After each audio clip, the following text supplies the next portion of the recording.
Magandang araw po sa inyong lahat, lalong-lalo na po sa inyo, Sir Blair. Binabati ko rin po ang inyong mga giliw na tagapakinig at taga-suporta sa inyong YouTube channel. Naniniwala po ba kayo sa isang panaginip o di kaya naman ay isang pangyayari sa buhay ninyo na para bang nangyari na? Minsan pa nga ho ay isang lugar na hindi nyo pa napupuntahan pero pakiramdam nyo ay napuntahan nyo na. Ang kwento po kasing ibabahagi ko sa inyo ay tungkol sa ganong karanasan sa buhay ko na kahit kailan ay hinding-hindi ko makakalimutan. Nangyari po yun taong 1981 sa baryo ng Alfonso, kung saan ako po ay isang tanod na nagbabantay sa tarangkahan ng baryo kasama ng aking kaibigan na si Nolan. Sa pagraronda po naming magkaibigan sa kagubatan, natagpuan po namin ang isang lumang mansyon na nagbigay talaga sa amin ng kakaibang kilabot. Yung tipo bang papasukin mo talaga para malaman kung ano ang nasa loob ng mansyon na yon. Ngunit para sa akin, Sir Blair, ang lugar na yon ay sadyang kakaiba. Dahil ang itsura po ng mansyon ay madalas na dumadalaw sa aking panaginip. Kahit na isang beses ko pa lamang yon nakikita. Bago ko nga pala simulan ang aking istorya, magpapakilala po muna ako sa inyo. Ako nga ho pala, si Ricky. At ito ang aking kwento. Tol, maigpit na naman sa atin si Kapitan. Dumarami kasi ngayon ng mga natatagpo ang patay sa baryo natin eh. Pati si Lolo, nag-aalala na rin sa akin. Ay nako, kung bakit ba naman kasi marami pa rin na lumalabag sa karpyo natin eh. Marami tuloy na papahamak. Ewan ko ba, matigas kasi ulo ng mga tao rito eh. Kapag napapahamak na eh, tayo naman ang sinisisi. Pero kung ako lang talaga ang masusunod, Tol, mas mabuting pabayaan na lamang natin silang mamatay para naman mabawasan na ang masasamang tao dito sa mundo. Hoy, Tol, ano ka ba? Huwag ka namang ganyan magsalita.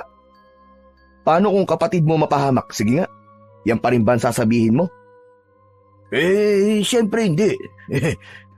Kaya nga nag-iigpit ako sa kapatid ko eh. Para hindi siya magaya doon sa mga kasing kaidaran niya na maagang namatay dahil sa katigasan ng ulo. O kita mo na, hindi mo rin naman pala kayang mamatayan ka. Kaya huwag ka magsasalita ng ganyan sa ibang tao. Kasi kung ano nararamdaman mo para sa kapatid mo, ganun din sila sa kanilang pamilya. Ikaw talaga, oo. Oo na. O siya, sige, pasensya na sa mga nasabi ko. Hindi ko lang talaga maiwasan ng hindi mainis eh. Ginagawa na nga natin ang lahat. Aba, tayo pa ang lumalabas na masama sa paningin nila. Ganun talaga, wala tayong magagawa. Tayo ang tagabantay eh. Natural, tayo ang sisisihin. Sus, mabuti sana kung malaki ang sinasahod natin. Di naman nila alam na kulang ang binabayad sa atin ng barangay para sa pambili natin ng gamot kapag napahamak tayo. Kahit konting salamat mula sa kanila, aba, wala naman tayo natatanggap pa. Pagkatapos, tayo pa ang sinisisi ng ibang tao na wala namang alam sa paghihirap natin. Ay nako, Nolan. Ang dami mo na sinabi. Nolan, ang mahalaga, ginagawa natin ng tama ang trabaho natin. Ginusto natin to eh. Pero, hindi naman tayo nagpapabaya, di ba? Siya nga pala, Ricky. Maiba tayo ng usapan. Kumusta pala ang balita tungkol sa mga biktima noong nakaraang araw? Alin ba dun? Yung lalaking natagpo ang patay sa unahan ng kalsada malapit sa gubat. Hindi ba't may tahirin ang kanyang bibig? Tapos, nawawala ang kanyang mga mata. At nawawala ang hintuturo niyang daliri. Oh, ano naman tungkol sa kanya? Bakit mo naman bigla na itanong? Grabe kasi, Tol eh. Di talaga ako pinatulog nun. Hindi ko makalimutan yung itsura niya. Sinabi ko naman kasi sa'yo eh, na huwag mo nalang tignan kung matatakotin ka. Basta, Tol. Sobra talaga ang ginawa sa kanya, no? Ang hirap makalimutan. Napakabrutal. Huwag ka mag-alala, Nolan. Pareho lang naman tayong hindi pinatulog nun eh. Tumigil-tigil ka nga. Matagal nang hindi maayos ang tulog mo, no? Dahil sa masasamang panaginip mo. Pero alam mo ba, Nolan? Kung iisiping mabuti, para bang ang pagkamatay nila ay pagbibigay ng isang babala sa mga tao na wag na silang magnakaw o di naman kaya ay merong isang lihim na hindi dapat mabunyag. Teka. Ano bang ibig mo sabihin? Hindi mo ba napapansin na ang nawalang parte sa katawan ng mga biktima ay kadalasang ginagamit ng tao para sa pagsasabi ng katotohanan? Aba? Oo nga no. Di ko napansin yun ah. Parang may gustong itago ang taong pumatay sa kanila. Diyos ko. Bigla akong kinilabutan sa mga sinabi mo, Ricky. Tignan mo, nagtataasan ang balahibo ko. At hindi lang yun, Nolan. Ang lahat ng mga nabibiktima ay merong kasong pagnanakaw sa barangay. Imposible naman yatang nagkataon lang yun, di ba? Dahil 8 lang napapatay. Diyos ko, parang tama ka sa mga sinabi mo, Ricky ah. Hindi kaya ang pumatay sa kanila eh ang taong pinagdakawan nila? Pwede. Pwede yun. Pero, di pa rin ako sigurado. Baka meron pang mas malalim na dahilan kung bakit pinatay sila. Ay nako, wag na nga natin pag-usapan ng tungkol dyan. Lalo lang ako kinikilabutan eh. Teka tignan mo. Sa banda ron nagkakagulo sila. Halika, lapitan natin. Ricky, masama to. Baka may panibagong bangkay na natagpuan na naman sa lugar na yun. Pasado 9:00 na ng umaga. Pauwi na kami galing sa magdamag naming pagbabantay sa tarangkahan ng baryo. Nang madaanan namin ang pinagkakaguluhan ng mga tao. Narinig din namin ang malakas na hagulgol ng isang babaeng umiiyak. Nang malapitan namin ang kinaroroonan ng mga ito, tumambad sa aming paningin ang nakahandusay na katawan ng isang lalaki. Naliligo siya sa sarili niyang dugo. Anak ng tudya, panibagong kaso na naman ito ng pagpatay, Ricky. Oo nga, tama ka tol. At mukhang kagabi lang to. Teka, hindi ba't nanggaling tayo rito kagabi? Pero wala naman tayong nakitang kahinahin-nalang kilos ah. Paano na naman kaya nakalusot to? Dismayado na naman kaming magkaibigan sa nangyaring yun sa lalaki. 5 kaming magkakasama ng gabing magronda kami roon. Pero wala talaga kaming napansing kahina-hinalang kilos ng isang tao. Kaya pagkatapos ng pangyayaring yun, natitiyak namin na maraming tao na naman ang magagalit sa amin dahil sa aming kapabayaan. Nakuyom ko na lang ang aking kamao habang pinagmamasdan ang kaawa-awang sinapit ng biktima. Mas malala ngayon, tol. Dahil pati mga mata niya tinahi na rin. Tsaka tignan mo, yung hintuturo din niyang daliri, nawawala. Diyos ko, wala rin itong pinagkaiba sa mga naunang naging biktima. At hindi lang yun. Siya si Mang Paner, kilalang magnanakaw ng alahas ng mayayamang negosyante. Pero dahil marami na siya nabibiktima, hindi na natin alam kung sino sa kanila ang posibleng pumatay sa kanya. Kutob ko, ang pumapatay ay isang baliw. Hindi na kasi makatarungan ng paraan niya ng pagpatay. Habang nag-uusap kami ni Nolan, dumating naman si Mang Teban. Isa siyang mamamahayag sa baryo namin. Siya ang nagbabalita ng tungkol sa mga patayan na nagaganap sa aming baryo. Hawak lang niya ang tape recorder at nakakarating na ang balita sa buong lungsod. Sandaling tumahimik ang mga tao nang magsimulang magbalita si Kakang Teban. Isa na naman pong biktima ng pamamaslang ang natagpuan dito sa gilid ng Kakauyan sa baryo ng Alfonso. Ayon ho sa mga nakakita sa katawan, ang biktima ay kinilalang si Paner Santillan. Kilala siya bilang isang kilabot na miyembro ng Akyat Bahay Gang. Sa kasamaang palad, ang biktima ay pangsyam na sa mga natatagpuang patay sa baryo. Saglit na tumigil sa pagbabalita si Mang Teban dahil mas lumapit pa siya sa katawan ng lalaki. Saka muling nagpatuloy sa pagsasalita. Samantalang lahat ng indikasyon sa katawan ng biktima ay nagpapatunay na ito ay gawa ng isang baliw na kriminal. Patuloy na lumalakas ang kutob ng mga taga rito na may serial killer na gumagala sa gabi na siyang kumikitil sa buhay ng ating mga kababayan. Pagkatapos magbalita ni Mang Teban, dumating na ang sasakyan ng mga pulis na magdadala ng katawan sa bayan para sa iba pang mga imbestigasyon. Nagkatinginan kami ni Nolan. Bumukas ang pag-aalala sa kanyang muka. Anak ng tutya naman oh. Insulto na naman sa ating mga tanod na nangyari kay Mang Paner. Sinabi mo pa. Hindi na nga tayo kinakausap ng mga tao eh. Para bang tayo may kasalanan sa mga nangyari sa kanila. Kung sumunod naman sila sa karpyo, di sana boy pa sila, di ba? Parang gusto ko nang umalis sa trabaho natin, tol. Nakakapagod na. Sigurado na mas lalo maghihigpit sa atin si Kapitan ito. Tiyak na mas lalawak pa ang gubat na kailangan natin pagrondahan. Ang ipinagtataka ko lang, Nolan, halos lahat ng mga natatagpo ang patay ay malapit sa kakawyan na to. Ano sa palagay mo? Hindi ako mapalagay, Ricky. Ang alam ko, naiinis ako. Para bang pinaglalaruan tayo ng killer na yun eh. Tara na nga. Umalis na tayo sa lugar na to. Baka naghihintay na sa akin si Lolo Pino. Sermon na naman ang aabutin ko nito, panigurado. Ewan ko rin naman dyan sa lolo mo. Alam naman niya kung anong klase yung trabaho natin. Tapos mag-iigpit siya sa'yo. Aba, dinaig mo pang merong asawa. Nag-iingat lang si Lolo Pino.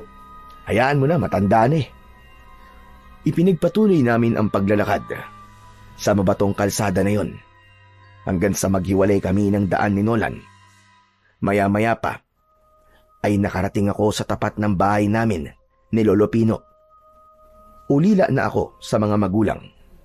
Si Lolo Pino na lang ang natitira kong pamilya.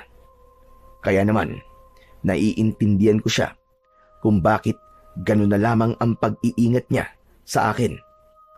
Pagpasok ko sa loob ng bahay namin, nakita kong nakaupo si Lolo Pino sa bangkong gawa sa kawayan.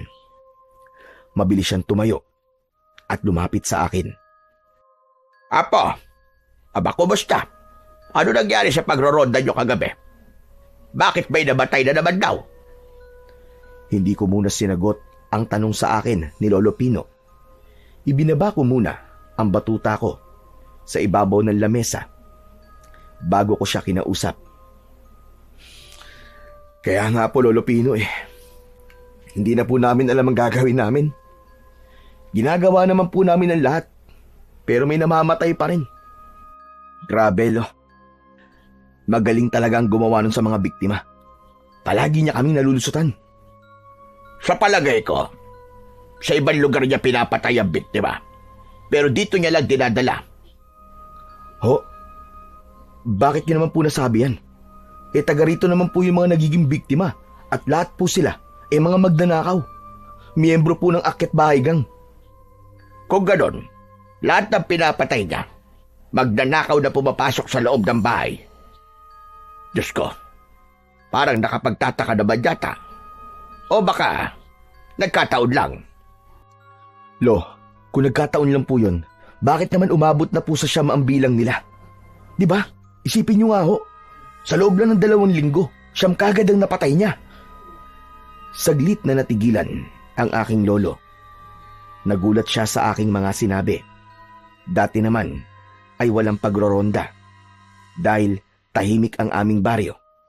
Pero nagbago ang lahat nang dumating sa aming lugar ang isang napakagandang dalaga.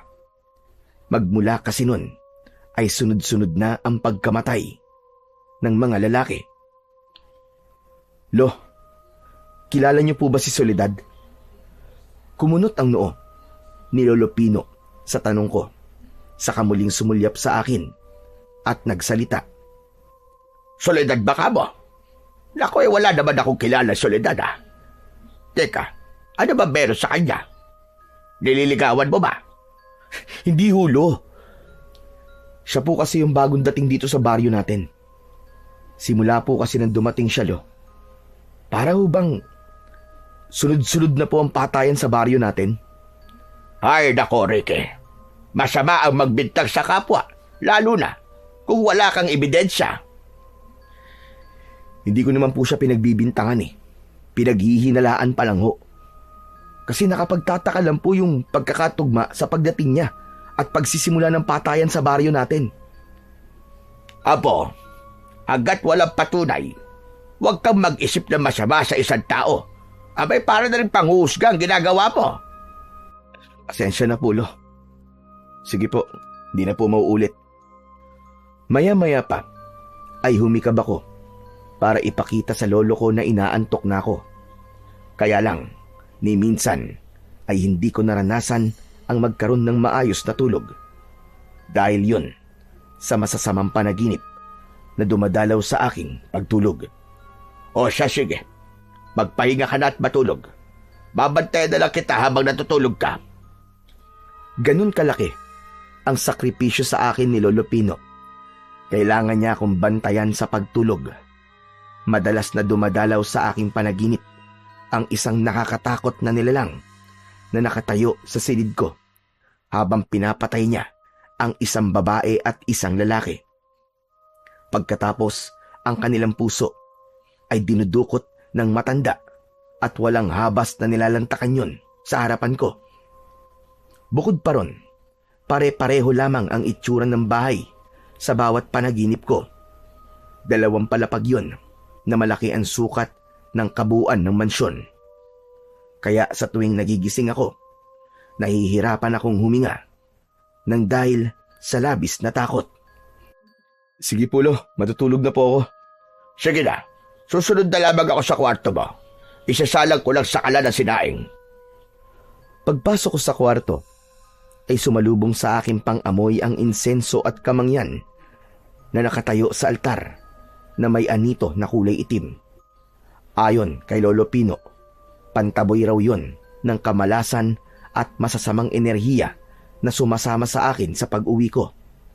Pero hindi naman ako naniniwala sa mga ganon. Dahil hindi naman yung kayang pigilan ang masasamang panaginip ko. Maya-maya pa ay nagpalit muna ako ng damit, saka nahiga sa katre at ipinikit na ang aking mga mata.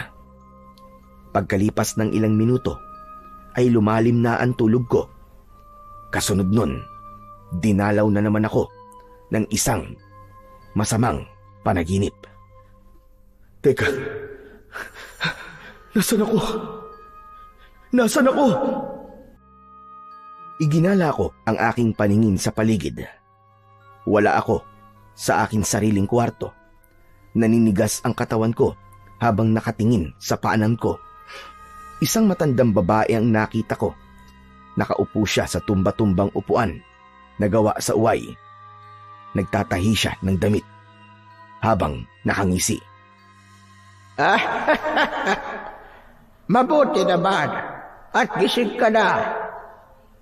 Kanina pa ako naghihintay sa iya. Ano po?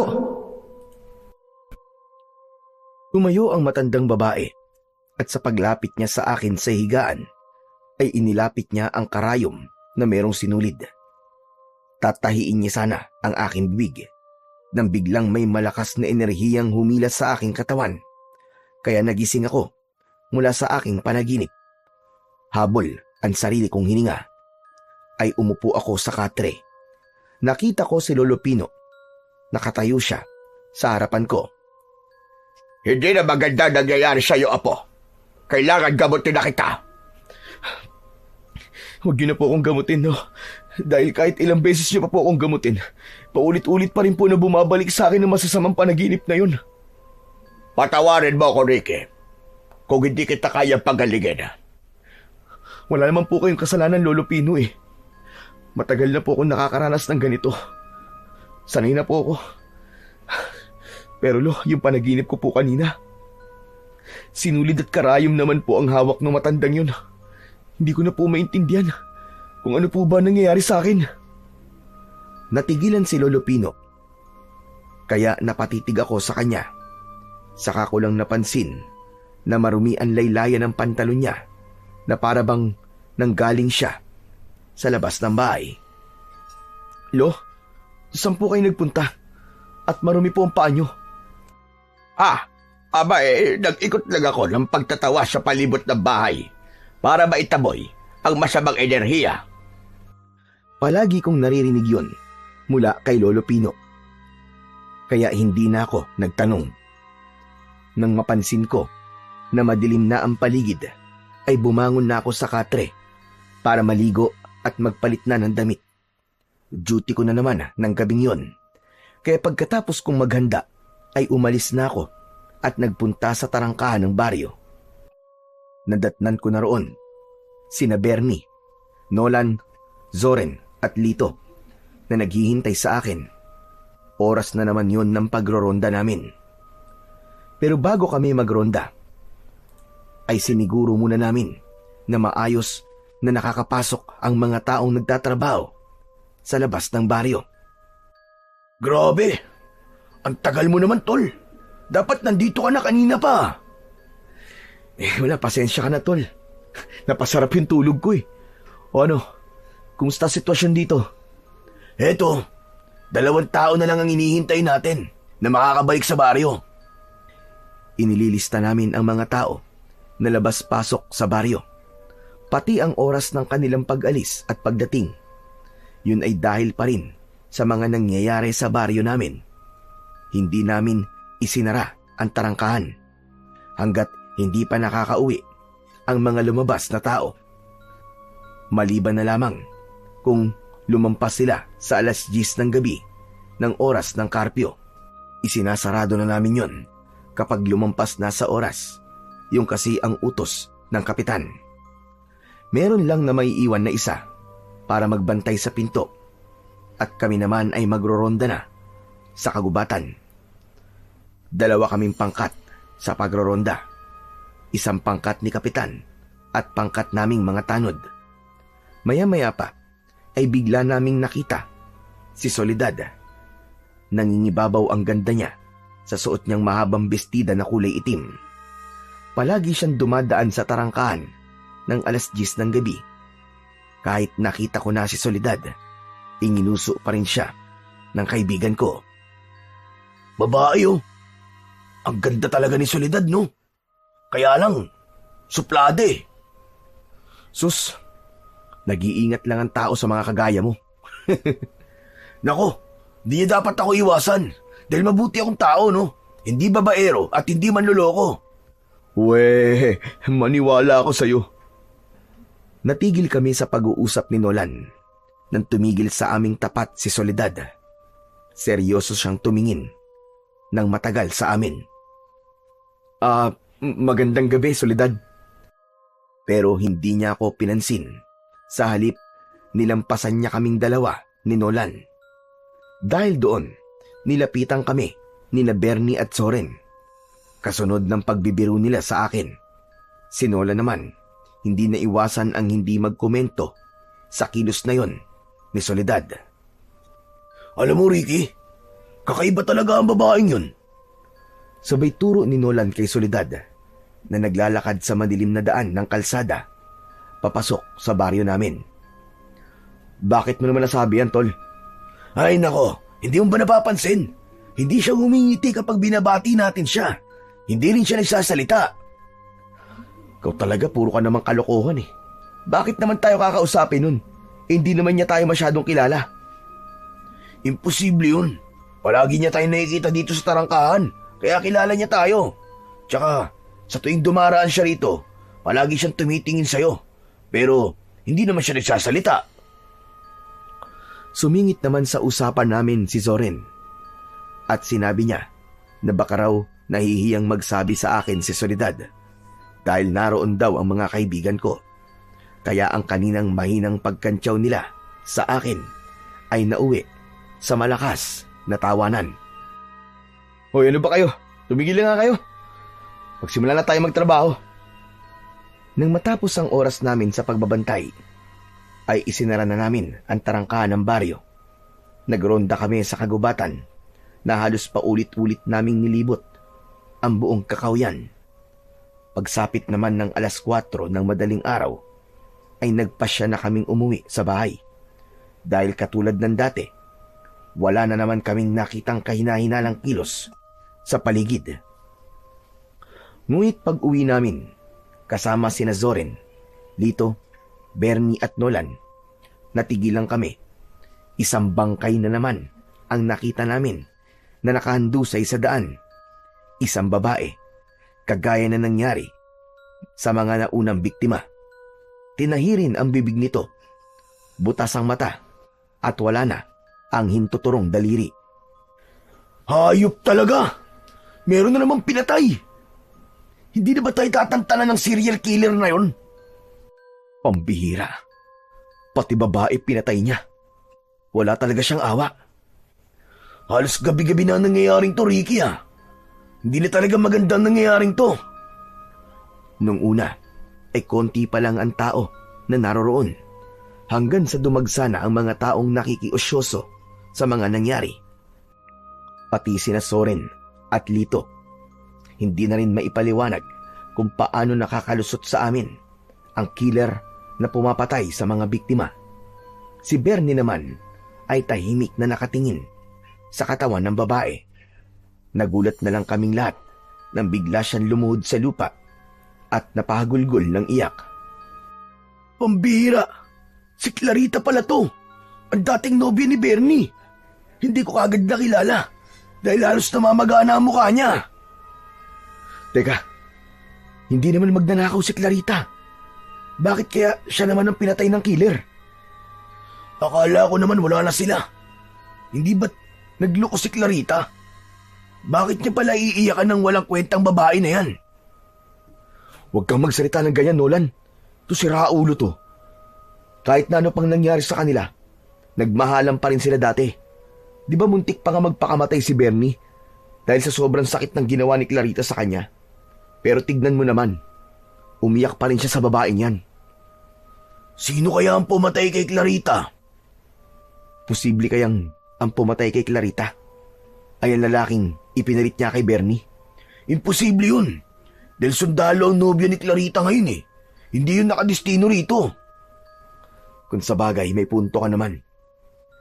Kaya lang, talagang palaisipan na sa akin kung sinong pumapatay dito sa baryo natin. Para bang alam na alam niya ang galaw natin dahil alam niya kung kailan tayo dadaan sa lugar na to. Magsasalita pa sana si Nolan, pero dumating si Mang Teban para ibalita ang nangyari.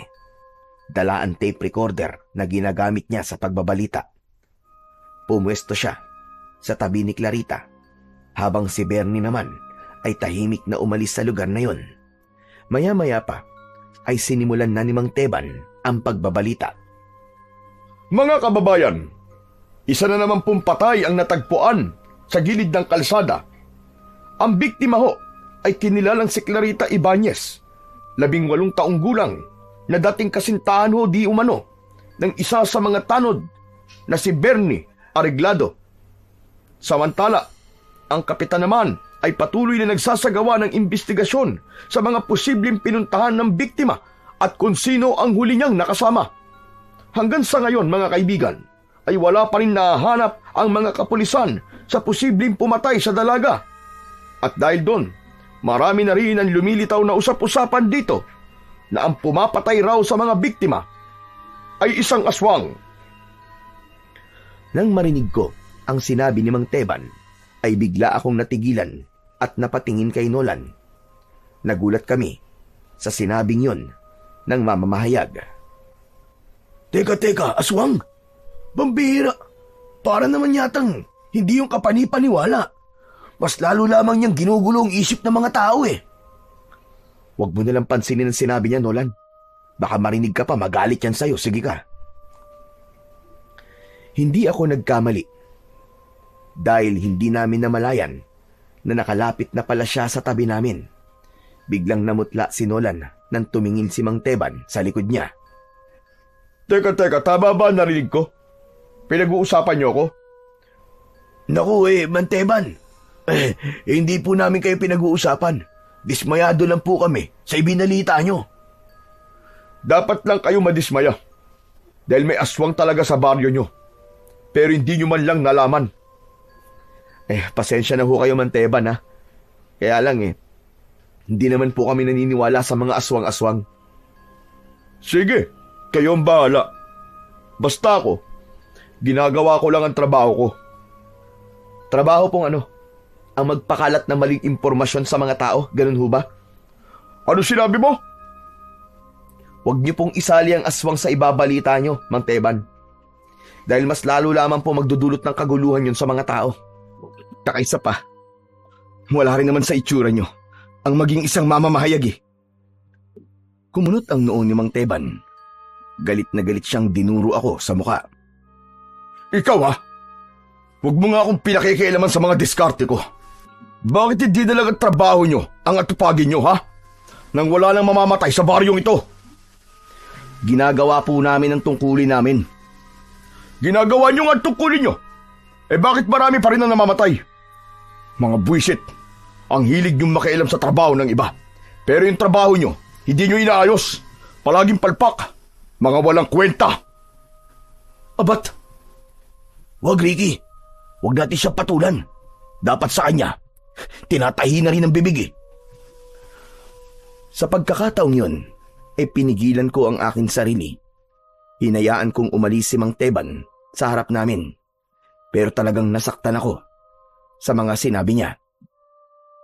Pabayaan mo na lang siya, tol. Mahirap kapag may kaaway. Hindi naman yun ang pinupunto ko kanina. Kapag nagpakalat kasi siya ng maling impormasyon, magkakagulo ang mga tao at mahihirapan na tayong hulihin ng tunay na pumapatay sa mga biktima, hindi ba? Alam ko naman yun, pero naisip ko rin.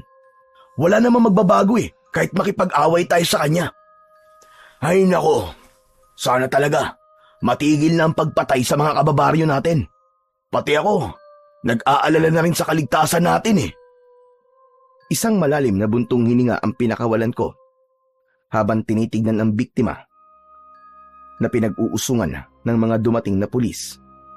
Nang mga panahong yon ay bigla rin akong naguluhan sa mga nangyari. Ni wala kaming ideya kung sino ba talaga ang pumapatay sa mga biktima. Ang mabuti pa umuwi na lang tayo para makapagpahinga na. Nang sa ganon, kahit pa paano, may lakas tayo mamayang gabi. Mabuti pa nga, Nolan. Isa pa, baka nakarating na ulit ang nangyaring ito kay Lolo Pino. Mag-aalala na naman yun sa akin. Isang tapik sa balikat ang ginawa sa akin ni Nolan. Saka kami naghiwalay sa paglalakad. Pagdating ko sa bahay, abala naman si Lolo Pino sa pakikinig sa radyo, kaya hindi ko muna siya inabala. Dumiretso na ako sa aking kwarto para matulog. Paghiga ko sa aking katre, ay nahulog naman ako sa malalim na pag-iisip. Naging palaisipan sa akin ang mga nangyayari. Maya-maya pa, ay bigla kong naramdaman ng antok. Hindi ko alam kung gaano na ako katagal na nakatulog. Pero dahil sa masamang panaginip, bigla kong naramdaman ng kamay ni Lolo Pino sa aking balikat. Hanggang sa ginising niya ako. Ricky apo, gumising ka. Nananaginip ka na naman. Natatandaan ko, nakita ko sa panaginip ko ang isang mansyon sa gitna ng kakahuyan. Walang ilaw yon, ngunit nararamdaman ko na parabang hinihila ako na pumasok sa loob nun. Kaya naman, isang malalim na buntong hininga ang pinakawalan ko. Pagkatapos ay bumangon ako at naupo sa katre. Ganun pa rin ba panaginip mo? Ay nako, mukha yatang napapadalas na mga panaginip mo, apo. Tama po kayo, Lolo Pino. At lahat ng yun, halos pare-pareho lamang po ng eksena. Isang mansyon na nakatayo sa kakahuyan ang palaging lumalabas po sa panaginip ko. At nakakaramdam po ako ng labis na takot, Lo. Lo, may dapat po ba akong malaman tungkol sa nakaraan ko? Hindi po kaya ang mansyon na madalas ko pong nakikita sa panaginip ko ay may kaugnayan po sa nakaraan ko? Ano bang nakaraan ang tinutukoy mo? Wala po. Kalimutan niyo na nga lang po ang tanong ko. Hay nako, huwag kang papadala sa mga panaginip mo. Wala namang katotohanan yon. Hala, sige na. bumangon ka na dyan at kumain ng hapunan para maaga kang makapasok sa trabaho. Nakakatamad na pong magtrabaho, Lo. Wala naman pong nangyayari sa pagroronda namin eh. Huwag kang tamarin, Ricky. Alalahanin mo, buhay ng mga tao nakasalalay sa ginagawa nyo. Basta tatandaan mo lang at sinasabi ko sa iyo, ha?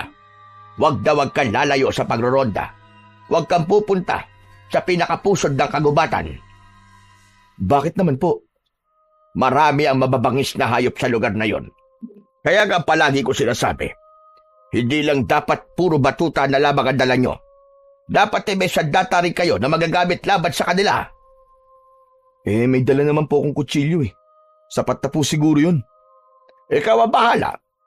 Basta mga ibiniling ko sa'yo, palagi mong tatandaan. Tumango ako bilang tugon sa mga sinabi ng lolo ko. Pagkatapos kong kumain, ay umalis na rin ako para bumalik sa trabaho. Nadatnan ko si Kapitan na kinakausap ang mga kasama ko. Lumapit naman sa akin si Nolan. O tol, bakit ngayon ka lang? Kanina ka pang hinahanap ni Kapitan. Bakit daw? Nagmamadali akong lumapit kay Kapitan. Umarap siya sa akin at kinausap niya ako. Sinabi niya, sa pusod daw kami ng kagubatan magroronda, kaya kakailanganin daw namin ang mga sibat. Nag-alala ko dahil yun pa naman ang unang ibinilin sa akin ni Lolo Pino. Pambihira namang kamalasan to. Bakit pare? Katatapos lang namin mag-usap ni Lolo Pino kanina eh. Ayaw niya ako magpunta sa gitna ng kagubatan eh. Naku, pwede ba naman ang hindi? Utos ni Kapitan yun. Isa pa, kasama sa tungkulin natin to eh. Teka, ano raw bang dahilan ni Lolo Pino mo? Sabi niya kasi, marami daw mababangis na hayop sa lugar na yon. Tol, kapag marami naman tayo, hindi makakalapit sa atin ang mababangis na hayop. Hindi naman sila basta-bastang umaatake sa tao eh. Isa pa, may mga dala tayong sibat. Saka huwag ka na mag-alala. Hindi naman malalaman ni Lolo Pino mo na nagpunta tayo sa gitna ng kagubatan eh. Magtatanong pa sana ako nang biglang dumaan sa harap namin si Soledad. Kagaya ng dati, seryoso lamang siyang nakatingin sa akin. Bakit Soledad? May problema ba? Mainit ang gabi ngayon, ano? Oo. Mainit nga. Bakit? Kaya mainit din ang ulo ng mga tao. Pagkatapos niyang sabihin yun sa akin, ay iniwan niya kaming lahat na natitigilan. Nahabol namin siya ng tanaw habang nagtataka na napapatingin kami sa isa't isa. Si Nolan naman ay dismayadong napahawak sa aking balikat habang nagsasalitang nakatingin sa dalaga na naglalakad papalayo sa aming kinaroroonan. Pambihira talagang babaeng yun, oh. Talagang nakapagtataka na mga kinikilos niya. Hayaan mo na, tol. Ang mahalaga, nagsasalita na siya ngayon at kinakausap niya na tayo. Aba, baka naman iba na yan, ha? Pambihira ka naman, oh. Pati ba naman si Soledad, pag-iisipan mo pa? Ngumisi ng nakakaloko si Nolan habang pasulyap-sulyap sa akin. Kaya minabuti ko na lang na ibaling ang aming pinag-uusapan sa gagawin naming pagroronda sa gubat. Nagsimula na kaming maglakad at tinahak ang daan papunta sa kagubatan. Dala namin ang sulo, sibat at batuta. Habang tinatahak namin ang daan ay hindi ko maiwasan na hindi pag-usapan ang tungkol kay Lolo Pino. Hindi naman niya siguro malalaman na nagpunta tayo sa pusod ng kagubatan, no? Ano bang inaalala mo? Kasama naman to sa trabaho natin, di ba? Kaya nga. Pero ito kasi ang unang beses na maglilihim ako kay Lolo Pino. Hayaan mo na, tol. Di kapag nagtanong siya sa'yo, saka mo ipagtapat sa kanya na nagpunta tayo rito. Ganun lang kasimple yun. O baka naman meron pang ibang dahilan kung bakit ka nagkakaganyan. Ano kasi? Para kasing... Ewan. Basta parang nangyari na to eh. Ano? Ayan ka na naman sa mga paganyang-ganyan mo eh. Paano mo naman nasabi na nangyari na to? Ngayon lang naman tayo nagpunta rito. Pambihira ka naman talaga, oo. Di kita maintindihan eh. Hindi ba't alam mo naman ang tungkol sa sakit ko kapag natutulog ako? Pare, ganitong-ganito rin na nangyari sa akin. Tapos, Kapag nakarating na tayo sa malayong kagubatan, makakakita tayo rito ng isang malaking mansyon sa gitna ng kakauyan. Halos manlaki ang mga mata namin ni Nolan nang hindi ko pa natatapos ang aking sasabihin dahil ang malaking mansyon ay nasa harap na namin. Ganon din ang mga kasama namin na sina Bernie, Lito at Soren. Lahat sila namangha sa itsura ng lumang mansyon. Anak ng, nakakapangilabot naman ng kwento mo, Ricky. Pinag-uusapan pa lang natin, tapos ito na. Paano nangyari yun? Kung nagulat si Nolan, mas nagulat ako ng mga sandaling yon. Hindi ako makapagsalita nang pinagmamasdan ko ang itsura ng mansyon. Nagsipagtaasan ang mga balahibo ko sa katawan. Bumundol ang kaba sa aking dibdib. Wala kasi yung pinagkaiba sa mansyon na nasa panaginip ko. Tol, tama ka. Yung itsura ng mansyon na madalas mong ikinikwento sa akin, kawig na kawig ng mansyon na yan. Pero, paano nangyari yun? Diyos ko, kahit nga ako hindi makapaniwala na may ganyan talagang mansyon sa gitna ng kakauyan. Kaya pala sabi ko kanina parang nangyari na to eh. Pare, nagkakatotoo na yata ang panaginip ko. Teka, sandali lang ha. Pati ako naguguluhan sa mga nangyayari. Ganito, baka naman nanggaling ka na talaga rito. Hindi, Nolan. Hindi, maniwala ka. Nagsasabi ako ng totoo. Kahit nga ako naguguluhan din eh.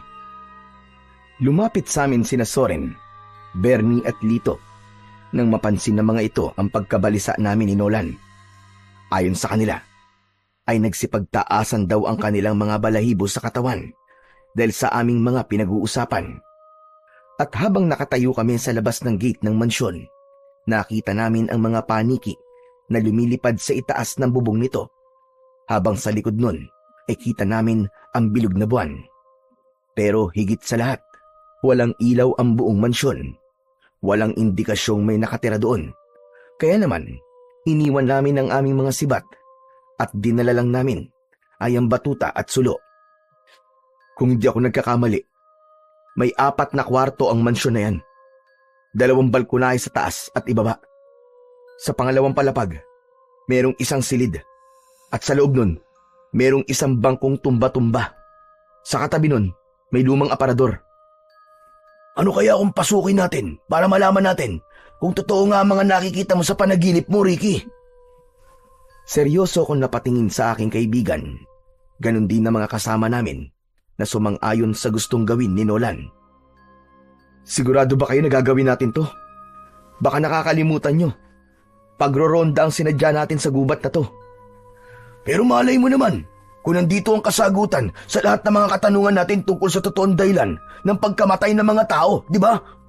Isa pa, baka masagot na rin ang mga tanong mo, Ricky, tungkol sa panaginip mo. Dahil sa mga sinabing yon ni Nolan, bigla kong naisip na gawin ang sinabi niya. Pumayag ako sa balak niyang pagpasok sa mansyon, kaya maingat naming pinasok ang malaking gate na gawa sa bakal. Sa pagpasok pa lang namin, ay bigla na akong nakaramdam ng takot.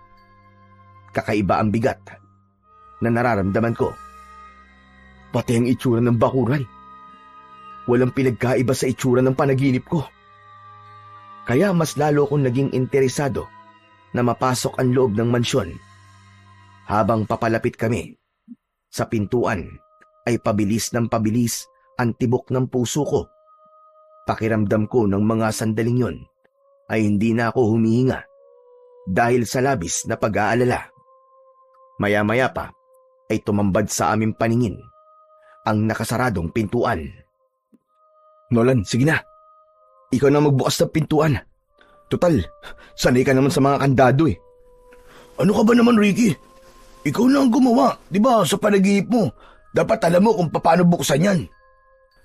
Si Bernie na ang nagpresenta na magbukas ng pintuan. Ngunit nang makita niya, nakakaiba ang lock ng pinto, umatras siya at itinuro sa akin ang pagbukas. Kaya wala na akong nagawa, kundi ako na ang gumawa nun. Gamit ang maliit kong kutsilyo, ay sinimulan kong sirain yun. Si Nolan naman, ay pinagmasdan lang ako sa ginagawa ko. Teka, Tama kaya tong ginagawa natin? Bakit hindi magiging tama? Aalamin lang naman natin kung ano ba ang itsura ng loob ng mansyon. Wala naman tayong pakikialaman sa loob niyan. Nag-aalala ako eh. Paano? Kung may nakatira pala dito. Pambihira ka naman oo. Nakita mo naman di ba, nakasarado ang pinto. Ibig sabihin nun, walang nakatira dyan. Isa pa akala ko ba? Nasa panaginip mo ang mansyon na to. Pagkakataon mo na to, tol, na masagot ang mga katanungan mo. Oo nga. Pero hindi kasama sa panaginip ko na magbubukas ako ng pintuan na to. Pambihira naman oo. Walang pinagkaiba to sa pagdanakaw eh. Ayaw mo nun, malalaman natin kung bakit pinapatay ang mga magdanakaw. Diba? Kasi akala niya magdanakaw tayo eh. Pero sa dami natin to, imposible na masaktan niya tayo. Kaya sige na, simulan mo na ang pagbubukas ng pinto. Dahil sa kakulitan ni Nolan, ipinagpatuloy ko ulit ang pagbubukas ng pintuan habang ang tatlo naming kasama ay panayanlinga sa paligid. Oo, dahan-dahan lang. Baka masira mo yan eh. Anak ng tutsa naman oo. Natural masisira to. Dahil wala naman tayong susi. Anong gagawin ko? Sige na. Bilisan mo na kasi. Huwag mo nga akong tarantahin. Naku, yari ka. Nasira na yata ng tuluyan ah. Pinersa mo eh. Ang ingay mo. Pwede ba manahimik ka na muna? Tara, pasok na tayo. Hindi nagtagal ay nabuksan ko na nga ang pintuan. Kaya lang, nasira ang panara. At dahil maliwanag ang sulo namin ng mga sandaling yon, pansamantala namin yung pinatay upang walang makapansin sa amin. Nang mawala ang apoy sa sulo, tumambad sa aming paningin ang madilim na loob ng mansyon. Bernie, nasaan ang flashlight mo? Inilabas ni Bernie ang flashlight at iniabot yon sa akin. Saka ko naman binuksan. Kumalat ang liwanag nun sa sala at mula sa aming kinatatayuan, bumungad sa aming paningin ang mataas na hagdanan. Papunta yon sa itaas ng mansyon. Si Nolan ang nabigla sa mga nakita. Anak ng putya oo, pati yung hagdan. Katulad din sa panaginip mo, Ricky. Dahil sa sinabing yun ni Nolan, pati sina Lito, Bernie at Soren ay kinilabutan na din. Maging ako na napapalunok ng laway ay hindi rin maiwasan ang hindi matakot. Naisip ko tuloy na baka bahagi pa rin yun ng panaginip ko. Tol, halika nga kurutin mo ang pisngi ko. Baka nananaginip lang ako eh. Kinurot ni Nolan ang pisngi ko at naramdaman ko ang sakit nun. Kaya naisip ko na hindi nga ako nananaginip. Ang hagdan, yari sa Nara. Sa itaas, meron dalawang malaking banga na may disenyo ng isang dragon na may kagat na rosas. Saglit ako natigilan nang bigla kaming nakaramdam ng malamig na hangin sa aming paligid at ang flashlight na hawak ko ay nagsimula ng kumurap-kurap. Bernie, akala ko ba? Di battery yung flashlight mo? Bakit nagkakaganyan? Sumagot naman si Bernie at sinabi niyang imposibleng magloko ang flashlight niya dahil bagong bili raw ang battery nun. Humigpit ang kapit ko sa flashlight at dahan-dahan na humakbang papalapit sa puno ng hagdan. Tara, doon tayo sa taas. Tignan natin kung may dalawang banga sa dulo ng hagdan. Kaya ipinagpatuloy namin ang pag-akyat sa itaas ng hagdan. Halos magsiksikan kami sa pag-akbang sa hagdan papunta sa pangalawang palapag ng mansyon. Habang humaakbang kami, ay sumalubong naman sa aming pang-amoy ang mabahong singaw ng hangin. Ang baho ah! Amoy nabubulok na naman ng hayop. Ewan, basta ang baho dito. Oo nga, parang may namatay sa lugar na to. Si Lito naman ay napasiksik sa aming dalawa ni Nolan, habang sina Soren at Bernie tahimik silang lumingalinga sa paligid ng loob ng mansyon. Pagtaas namin at makarating kami sa dulo ng hagdan, tumambad sa aming 5 ang dalawang banga na binanggit ko kanina, kaya napasigaw ang mga kasama ko dahil sa takot. Ano ba? Pwede mo kayong maingay? Ang iingay nyo! Paano hindi kami mag-iingay? Lintik na yan oh! Ano ba nangyayari? Paano mong nalaman ang tungkol sa mga banga na yan, Ricky? Dahil totoo ang panaginip ko, Nolan. Maliwanag na ang mansyon na to ay may kinalaman sa buhay ko. Hindi lang yung isang simpleng panaginip. Sa halip, totoong nakarating na ako sa lugar na to. Hindi ko lang maalala kung kailan. At ipinapaalala lamang sa akin yun ng panaginip ko. Pati ang bilang ng kwarto. Tugma rin sa sinabi mo kanina. At ngayon naman, papasok tayo sa loob ng silid na nasa gitna, kung saan nabanggit ko sa inyo kanina na mayroong lumang aparador at isang upuan na tumba-tumba. Dahil sa sinabi ko, mas lalong natakot ang mga kasama ko. Ipon-ipon kami sa gitna habang nilalapitan ang nakasaradong pintuan. Nanginginig ang tuhod ko nang lapitan namin ang pinto ng silid na yon. Halos hindi na ako humihinga habang hindi inaalis ang paningin sa tinutumbok ng liwanag ng flashlight. Mukhang wala talagang nakatira dito dahil masyado ng marumi at makapalang alikabok sa sahig. Habang papalapit kami sa nakasaradong pintuan ng silid, mas lalong tumindi ang naaamoy kong mabahong amoy na parabang nabubulok na laman ng tao. Kaya sinulyapan ko ang mga kasama ko. Wala ba kayo naaamoy? Sobrang baho na dito. Huwag na kaya tayong tumuloy. Ang totoo, kaya ako nasabi yon dahil hindi ko kayang makita kung ano ang itsura ng loob ng silid. Pero dahil nga nahihiwagaan ang mga kasama ko sa loob ng mansyon, ipinagpatuloy namin ang paglalakad. Pagtigil namin sa tapat ng silid na nasa gitna ng dalawang silid, hinawakan ko ang seradura ng pinto at pinihit yon. Nang tumunog ang pihitan, napatingin ako kay Nolan. Ano? Ano pang hinihintay mo? Sige na! Buksan mo na, tol! Dahan-dahan kong binuksan ang pinto habang kinakabahan. Pagpasok namin sa madilim na loob, ay nanlaki ang mga mata ko. Wala rin yung pinagkaiba sa itsura ng silid sa panaginip ko. Doon na ako nagsimulang mag-alala at matakot. Ano to? Anak ng... Paano nangyari to? Bakit, Ricky? Igala mo ang paningin mo at alalahanin mo ang itsura ng panaginip ko sa kwartong to na madalas kong kinikwento sa'yo. Teka. Naku, Diyos ko po, totoo nga, Ricky. Umalis na tayo rito. Natatakot na ako.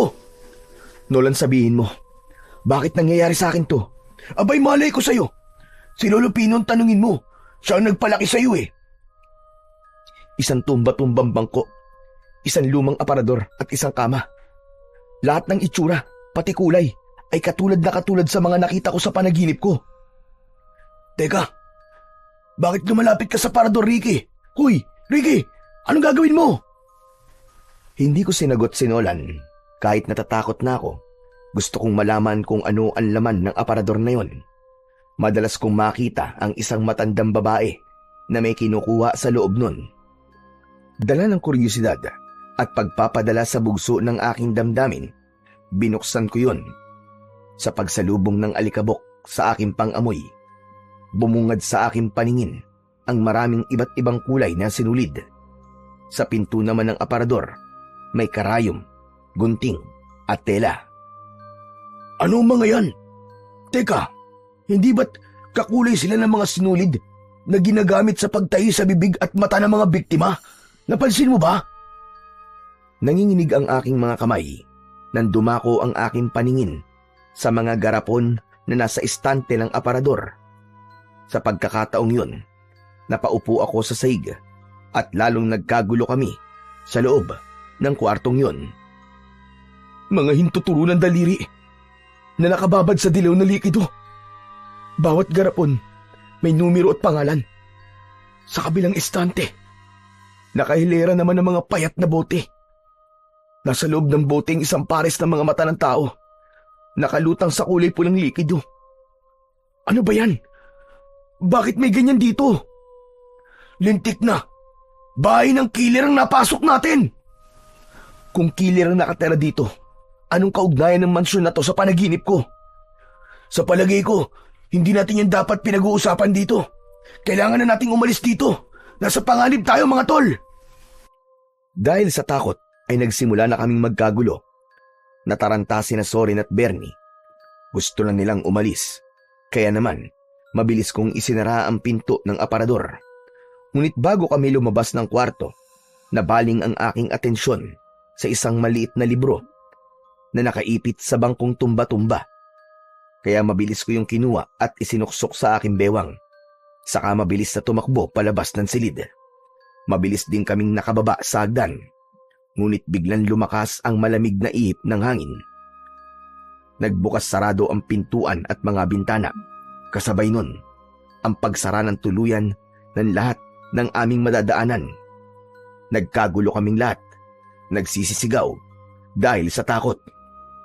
Diyos ko, paano na to? Anong gagawin natin? Nakulong tayo sa loob! Diyos ko, may kakaibang nangyayari sa paligid na to. Sa tingin ko, nasa panganib tayo. Humanda kayo. Maaaring nasa paligid natin ang nilalang na nakatira sa mansyon na to. Maya-maya pa ay tumigil ang malakas na hangin at nagkaroon ng konting liwanag sa itaas ng hagdan. Lahat kami ay napatingin sa puno ng hagdan. Nakita namin ang nilalang na dahan-dahan bumababa sa hagdan. Humigpit ang kapit ko sa batuta at flashlight nang makita ang itsura ng nilalang. Ricky! Ricky, aswang! May aswang na bumababa sa hagdan! Mas lalong lumakas ang tawa ng nilalang habang ang kanyang bibig ay nakanganga na tumutulo pa ang malapot niyang laway. Mahaba ang kanyang kulay itim na bestida habang ang kanyang muka ay naaagnas na. Ikinumpas niya ang kanyang kamay na may hawak na sinulid at karayom. Puro itim lang ang kulay ng kanyang mga mata habang ang braso ay nilalabasan ng uod sa balat at laman. Nang mga sandaling yun, ayaw na rin gumana ng isip ko. Masyado kong nagulat sa mga nakikita ko. Ang lakas ng loob ng pasukin ng mansyon ko. Mukhang hindi nyo nalalaman. Ang mansyon na ito ay sa akin lamang. At ang lahat na pumapasok sa lugar na ito ay hindi na nakakalabas ng buhay. Kung ganun, ikaw palang pumapatay sa mga tao sa baryong to. Sino ka? Sino ka? Bakit mo to ginagawa? Bakit ko naman sasagutin ang tanong ba? Nakita na kita sa panaginip ko. Ikaw yun. Ikaw ang nagpapakita sa panaginip ko. Hindi ako maaaring magkamali. Pwes, hindi ka na magigising, binata. Dahil ito na. Ito na mismo magiging bangungot ba? Ricky, ano nang gagawin natin? Mamamatay tayo rito, Ricky! Mabuti naman at alam nyo kung ano ang mangyayari sa inyo. Pumasok kayo sa mansyon ko nang walang pahintulot. Ano sa palagay nyo dapat kong gawin? Pero huwag kayong mag-alala. Hindi naman nila malalaman kung sino ang pumatay sa inyo. Dahil tatahiin ko ang bibig ninyo at ang mga mata. Kagaya ng ginawa ko sa iba. Habang bumababa ng hagdanan ang aswang, ay panay pa rin ang tawa nito. Pinilit kong magpakatatag ng mga sandaling yon. Dahil sa takot, sinubukan ni Bernie at Soren na tumakas. Pero tinigdan sila ng aswang at umangat ang kanilang katawan sa sahig. Para bang may malakas na puwersang bumalot sa katawan ng mga kaibigan ko. Lumutang sila sa ere habang hindi makagalaw. Lumipad sila papalapit sa nakangising aswang. Bernie! Soren! Tumakbo kami ni Nolan para lapitan ang mga ito. Pilit kong hinahawakan ang katawan ng mga kaibigan ko. Kaya lang, nang hahawakan na namin ang kanilang kamay, parang may humampas sa amin ng malakas na puwersa mula sa aswang. Magkasabay kaming bumagsak sa sahig ni Nolan. Bumagsak din ang katawan nila Bernie at Soren sa paanan ng aswang. Nanlaki ang mga mata namin nang makita naming tinahi ng aswang ang bibig ng dalawa at dinukot ang kanilang mga mata, pati ang kanilang dalawang hintuturong daliri ay kinagat rin ng aswang. Si Lito naman ay natulala, nanginginig dahil sa takot, samantalang si Nolan ay tumakbo papalapit sa akin at hinila ako sa aking braso. Ricky, tara na! Tumayo ka na! Halimaw siya! Halimaw! Takbo! Halos sirain namin ang nakasaradong pintuan para tumakas. Panay ang pukpok namin sa pinto gamit ang batuta pero hindi namin mabuksan yun. Paglingon ko sa gawi ng aswang, nakita ko na dumapa ang nilalang at sinipsip niya ang dugo ni Zorin at Bernie. Nagkikikisay ang kanilang mga katawan habang inuumpisa na silang lapain ng aswang. Nang mamatay sina Bernie at Zorin, tumayo ang aswang habang inilalagay nito sa bulsa ang mga dinukot na mata at nakuwang mga daliri. Tumawa ang aswang ng malakas habang ipinapakita ang kanyang hawak na sinulid at karayom. Si Lito naman ay hindi na rin maintindihan ang gagawin. Dahil sa takot, tumalon siya sa bintana. Pero dahil yari yun sa bubog, tumarak ang nabasag na bubog sa leeg ni Lito. Umagos ang dugo niya sa bintana habang nagkikikisay ang katawan. Namatay rin ito. Nadilat ang mga mata. Lito! Diyos ko, si Lito! Patay na siya!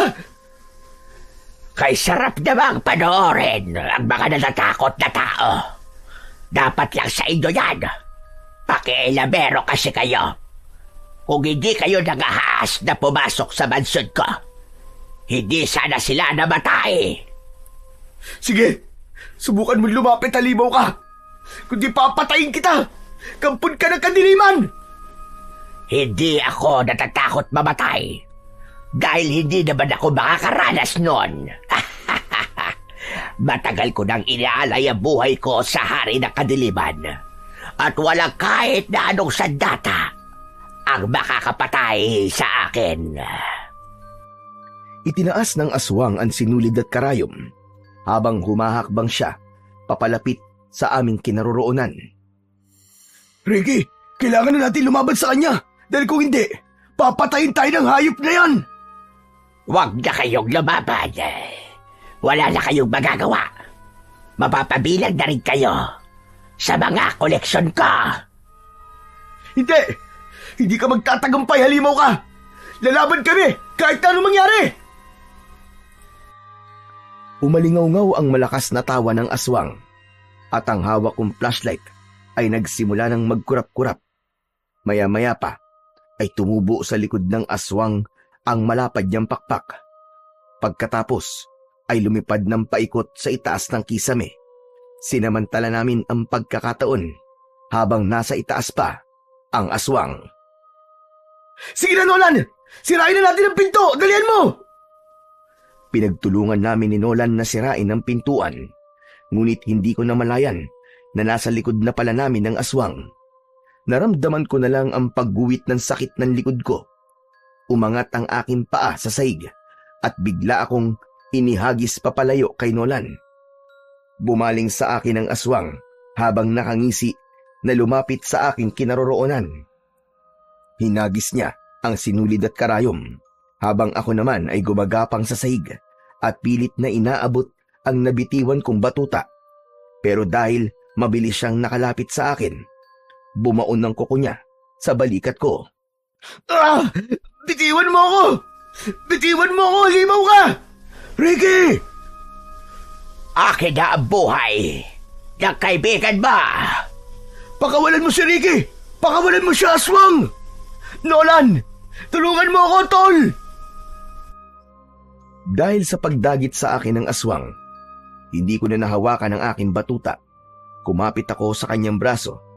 Saka ko siya inatake ng kagat sa kanyang kamay na nakahawak sa aking balikat.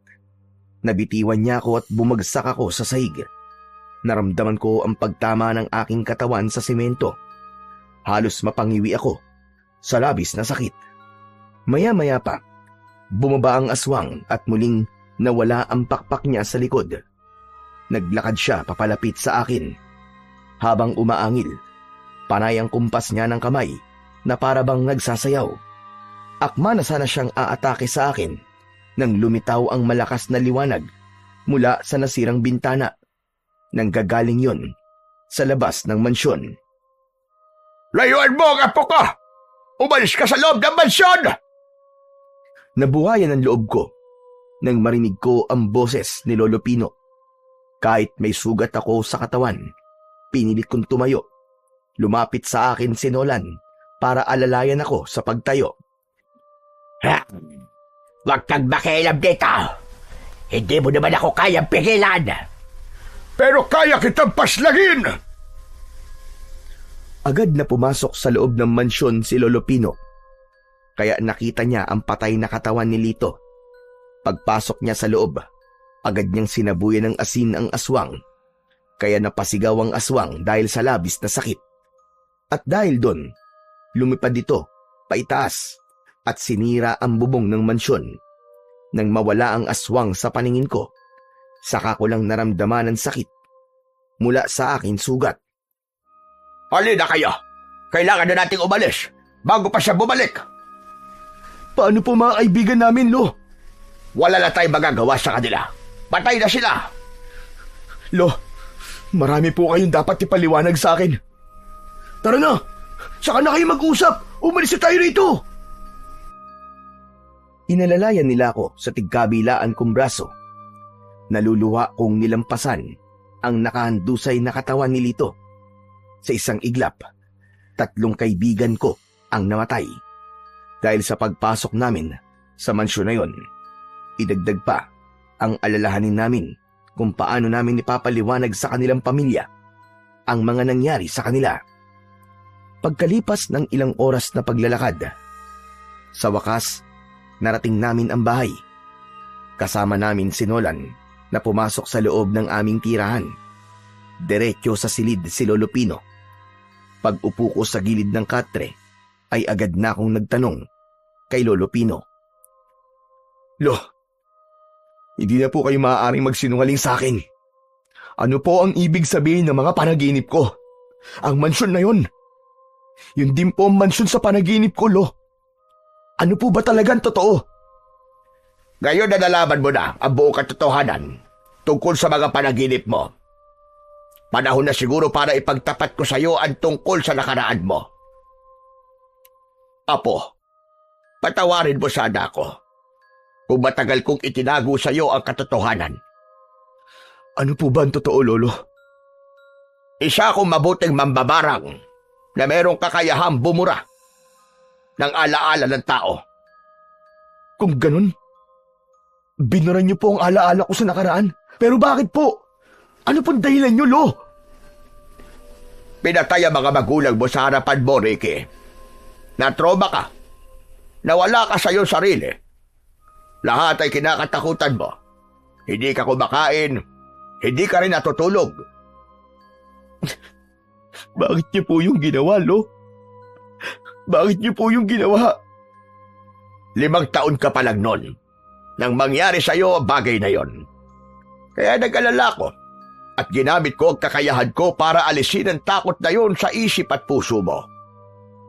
Binara ko sa isip mo ang lahat ng alaala mo tungkol sa pagkamatay ng mga magulang mo. Hindi niyo po dapat ginawa yun, Lolo. Dahil alaala ko yun sa mga magulang ko eh. Tama ka. Hindi ko yun dapat ginawa. Sapagkat pinahirapan ka ng alaala na yun sa pamamagitan ng panaginip. Totoong nangyari sa iyo ang lahat ng mga nakita mo. At ang mansyong pinasok mo ay pag-aari ng mga magulang mo. Diyos ko, ano ba yan? Hindi ko maiwasan ng di kilabutan sa mga pinag-uusapan niyo, Lolo Pino. Kusang bumalik ang alaala na nakaraan ni Ricky dahil sa kanyang panaginip. Alam ko may dahilan kung bakit kayo napadpad sa kinaroroonan ng mansyon. Dahil yun talaga ang nakatakdang mangyari kay Ricky. Bakit po buhay pa ako, Lo? Samantalang ang mga magulang ko ay patay na. Iniligtas kita, Apo. Nilabanan ko ang aswang na yon pero lubhang malakas siya. Ilang beses ko siya sinubukan labanan sa pamamagitan ng aking kakayahan. Ngunit hanggang ngayon, bigo pa rin ako. Anong klaseng aswang po siya, Lolo Pino? Isa siyang aswang na kung tawagin ay kulughangin.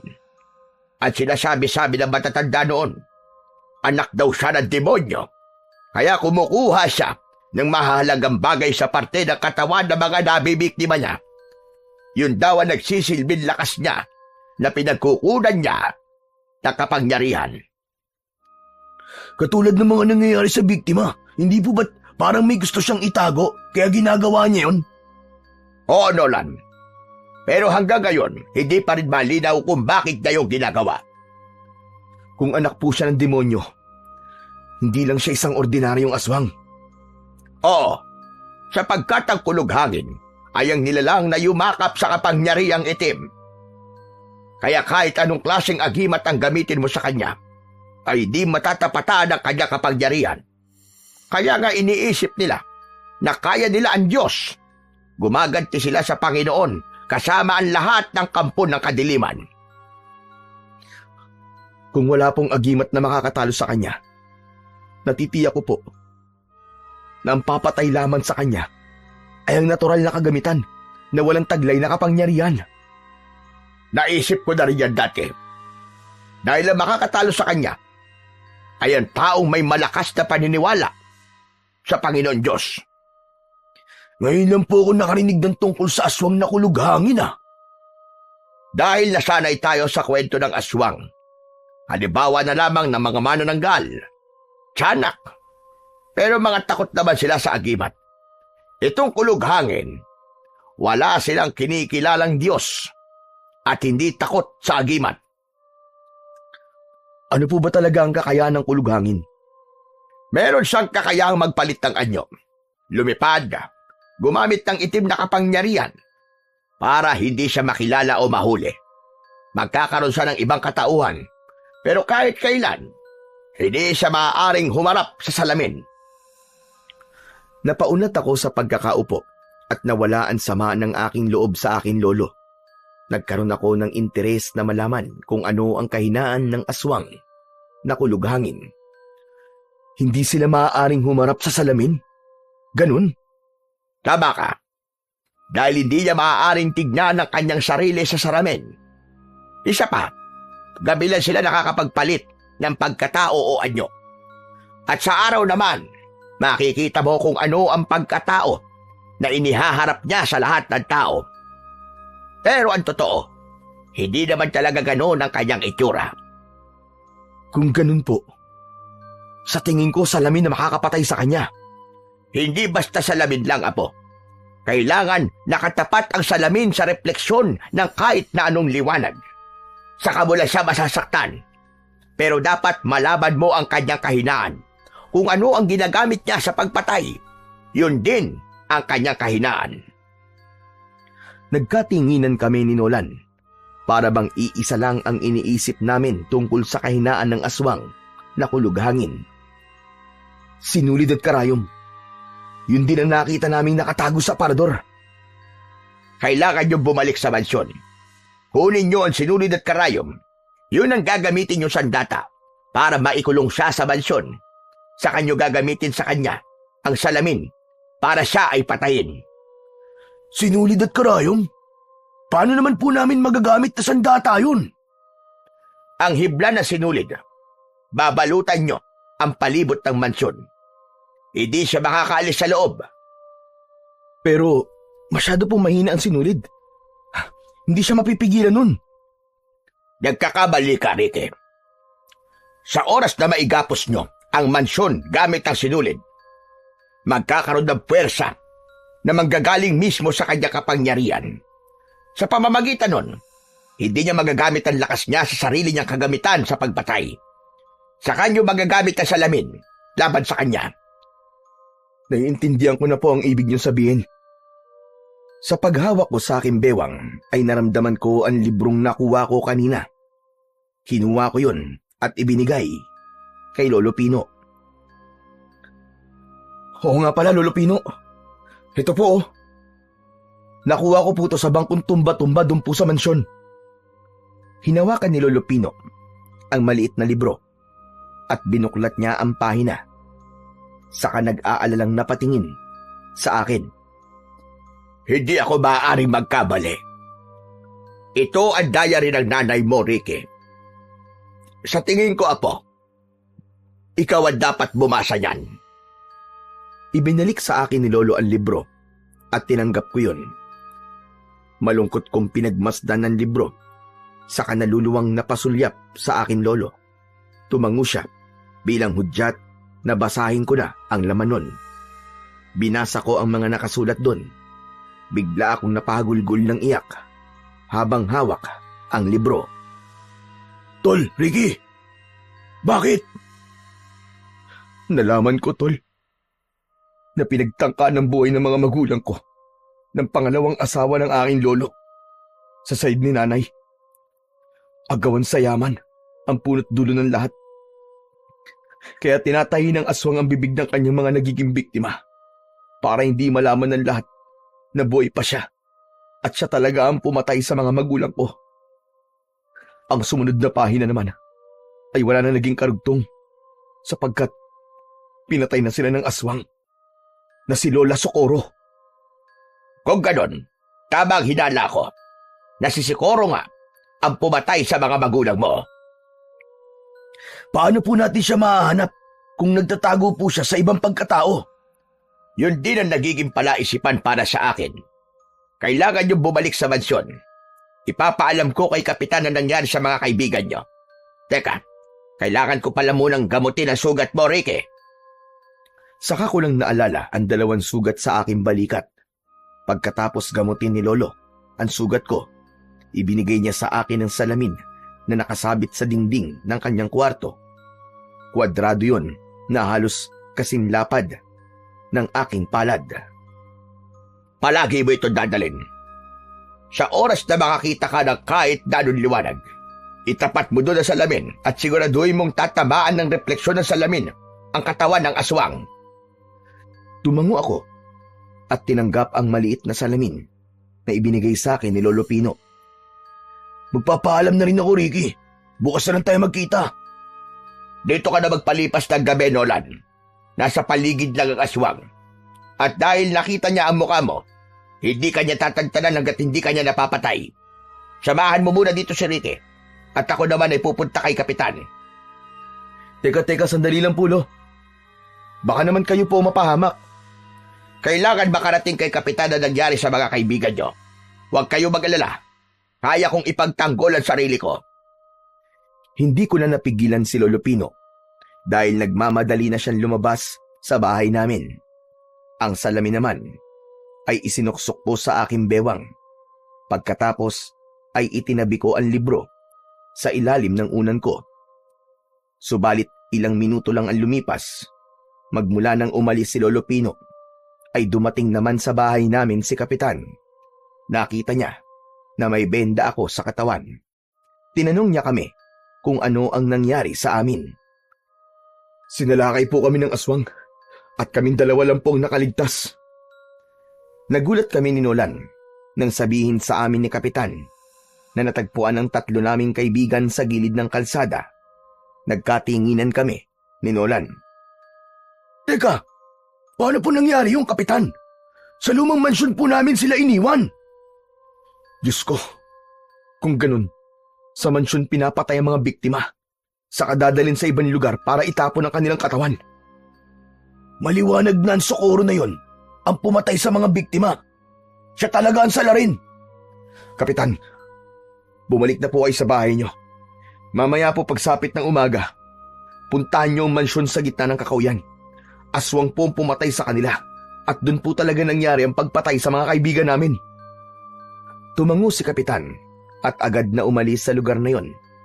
Naiwan kami ni Nolan na biglang nag-alala kay Lolo Pino. Ricky, si Lolo Pino umalis siya, di ba? Tapos nandito si Kapitan. Diyos ko, masama to. Anak nang, wag naman sana, Nolan. Dahil sa pag-aalala, lumabas kami ng bahay. Nagpabalik-balik kami sa paglalakad sa loob ng bakuran. Malakas ang kaba sa aking dibdib. Natatakot ako na baka kung ano na ang nangyari sa aking lolo. Pag nagkataon, hindi ko alam ang gagawin ko. Anak ng putya, oo. Paano to? Hindi na natin maaaring ipagpabukas pa ang pagpunta sa mansyon. Kailangan ko ng kumilos, Nolan. Teka, sasama ako sa'yo, Tol. Ipag-iiganti ko rin ang nangyari sa mga kaibigan natin. Wala pang 5 minuto, magmula nang umalis si Kapitan. Si Soledad naman ang dumating. Papalapit siya sa amin. Nagtataka ko ng mga sandaling yon dahil hindi naman alam ni Soledad ang kinaroroonan ng bahay namin. Hinayaan ko siya na makalapit sa amin. Hindi ka panipaniwala na dumarami na ang mga tangang tao na nagkalat sa ating mundo. Habang nagsasalita si Soledad, ay mabagal din ang paglalakad niya papalapit sa aming kinaroroonan at batay sa kanyang ikinikilos, para bang merong nagbago sa kanya. Ang akala nila, padagdag ng padagdag ang kanilang utak. Pero ang totoo, papurol ng papurol ang mga ito. O ano, namumutla yata kayo? Hindi kami namumutla, Soledad. Nagulat lang kami sa mga pinagsasasabi mo. Lumapit sa akin si Soledad at hinaplos niya ang aking pisngi.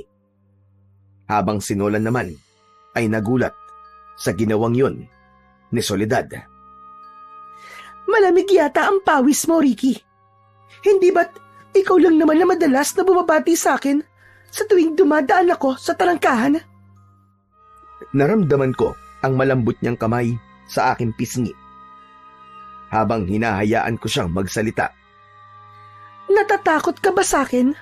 Ha, Ricky? Soledad, ano bang pinagsasabi mo sa kaibigan ko? Lumayo ka nga sa kanya. Bakit? Nagtatanong lang naman ako kung natatakot siya sa akin. Hindi ako natatakot sa'yo, Soledad. Pwes, dapat kang matakot. Ricky, lumayo ka sa kanya! Siya si Socorro! Ang aswang na kulughangin! Bigla akong hinila ni Nolan papalayo kay Soledad. Inilabas niya ang malaas niyang dila at ipinakita sa amin kung paanong nagbago ang kanyang anyo bilang isang aswang na kulughangin. Kumulubot ang kanyang balat at lumantad ang naaagnas niyang muka. Tumubo ang kanyang pakpak sa likod at umangat ang paa sa lupa. Sinubukan kong kunin ang salamin sa aking bewang, ngunit wala naman akong mahanap na liwanag na pwede kong pagtapatan ng salamin. Hanggang sa nagsalita si Soledad. Kung gusto nyo na makita ang buhay pa si Pina, pumunta kayo sa aking mansyon. Doon tayo magtuos. Hindi ko makukumpleto ang pag-asik ko ng lagim kung hindi magkaganap ang labanan natin sa aking mansyon. Mansyon na inangkin mo sa aking mga magulang. Kahit saan pa tayo magharap, hindi kita uurungan, halimaw ka! Kasabay nun, lumipad na ang aswang at nawala sa madilim na bahagi ng himpapawid. Si Lolo Pino, biyag niya ang lolo ko, Tol. Teka, sandali lang, Ricky. Paano tayo nakakasigurong nasa mansyon ng lolo mo? Baka naman, nililin lang niya lang tayo. Baka isa tong patibong. Pero Tol, hindi ko maaaring baliwalain ang sinabi niya. Bakit kailangan sa mansyon pa? Sigurado ako na may binabalak siyang gawin. Sa pagkakataong to, kailangan kong tulong mo, Tol. Ikaw ang maglalagay ng sinulid sa palibot ng mansyon at ako ang bahalang magligtas kay Lolo Pino. Nang matapos kami sa pagpaplano, inihanda ko ang mga kakailanganin namin. Pati ang sugat ko sa balikat, tinalian ko yon para hindi ko masyadong maramdaman ang sakit. Nolan, Tol, magdala ka rin ng asin. Nakita ko, natakot siya sa asin nang sabuyan siya ni Lolo. Kahit paano, ay malaki ang maitutulong nun para hindi ka basta-basta masaktan ng aswang. Kung ganun, kailangan natin siya maikulong sa mansyon bago sumikat ang araw. Oo, Nolan. O ano, handa ka na ba? Isang tango ang itinugon sa akin ni Nolan. Saka namin tinahak ang madilim na bahagi ng kakawyan papunta sa mansyon. Dala namin ang lumang gasera, salamin at asin, na magsisilbing sandata namin. Mabilis kaming naglakad, papunta sa kinaroroonan ng mansyon. Ricky, yung salamin. Nandito, nasa bulsa ko. Nang mga oras na yon, ay nasa tapat na kami ng mansyon. Nanlaki ang mga mata namin dahil hindi namin inaasahan ang maraming aswang na nakadapo sa bubong ng mansyon. Pero lahat sila ay hindi kumikilos para salakayin kami. Tanging asin at salamin lang ang matibay naming sandata laban sa mga yon. Sigurado ka ba, Ricky, na may kakayanang salamin na patayin ang kulughangin? Magtiwala na lang tayo sa salamin. Sa tingin ko, hindi sila aatake sa atin hanggat walang inuutos ang pinuno nilang si Soledad. Halika na! Pumasok kami sa loob at sa pagkakataong yon, halos mapuno ng nakasinding kandila ang loob ng mansyon. Ngunit wala roon si Soledad. Tanging ang nakagapos lang na si Lolo Pino ang nakita naming nakaupo sa sopa. Sugatan ng katawan, ang ipinagtataka namin ay kasama sa biyag ng aswang, si Mang Teban. Teka, bakit pati si Mang Teban kasama? Hindi ko rin alam, Nolan. Pero baka nakita ni Mang Teban si Soledad na inaatake si Lolo, kaya nadamay siya sa pagdukot. Kung ganun, nasa naman kaya si Soledad? Maaaring nasa paligid lamang siya. Naghihintay ng pagkakataon para sumalakay sa atin. Sa tingin ko, Tol, walang malay si Lolo Pino. Talagang pinahirapan siya ng gusto. Habang iginagala ko ang paningin ko, ay nakita kong walang ibang tao na naroroon, maliban sa 2 biyag na nakagapos sa sofa. Pareho silang walang malay. Nolan, kaya mo ba? Gawin mo ng pinag-usapan natin. Sige, Tol, gagawin ko na. Mabilis na tumakbo paakyat si Nolan, papunta sa silid ng aswang para kunin ang sinulid at karayom, habang ako naman ay nakamasid lang sa paligid. Nang matiyak ko na wala pa roon si Soledad, mabilis kong nilapitan ang mga biyag at kinalagan sila ng tali. Lolo! Lolo, gising! Lolo, gumising po kayo!